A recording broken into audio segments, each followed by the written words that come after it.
ഇന്ന് നമ്മൾ പറയുന്ന കാര്യം എന്താണ് ബൈ സ്റ്റോപ്പ്, എന്താണ് സെൽ സ്റ്റോപ്പ്.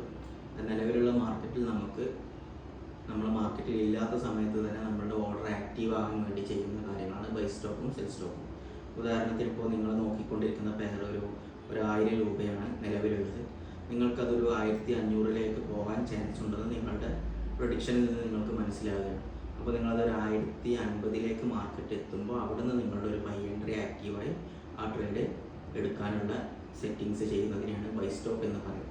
അതുപോലെ തന്നെ ഇപ്പോൾ നിലവിൽ 1000 രൂപയുള്ളൊരു പെയറാണ്, അതൊരു 500 രൂപയിലേക്ക് കുറഞ്ഞു പോകാൻ ചാൻസ് ഉണ്ടെങ്കിൽ അതിൽ നിങ്ങൾക്കൊരു 900 ആ ലെവലിലെത്തുമ്പോൾ നിങ്ങൾക്കൊരു സെൽ എൻട്രി ആക്റ്റീവ് ആകാൻ വേണ്ടി നിങ്ങൾ ചെയ്യുന്നതാണ് സെൽ സ്റ്റോപ്പ്.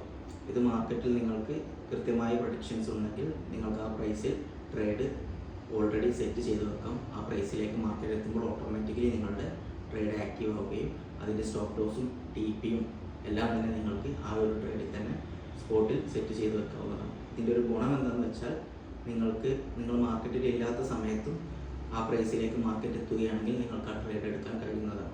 പക്ഷേ ഇത് കൃത്യമായി അനലൈസ് ചെയ്യാതെ എടുത്താൽ നഷ്ടം വരാൻ ചാൻസ് കൂടുതലുള്ളൊരു ട്രേഡിംഗ് മെത്തേഡ് കൂടിയാണ്. അതുകൊണ്ട് തന്നെ നല്ല രീതിയിൽ അനലൈസ് ചെയ്ത് നല്ല ട്രേഡുകളാണെങ്കിൽ മാത്രമേ ബൈ സ്റ്റോപ്പും സെൽ സ്റ്റോപ്പും സെറ്റ് ചെയ്തുള്ള ട്രേഡ് നമ്മൾ എടുക്കാൻ പാടുള്ളൂ. Thank you.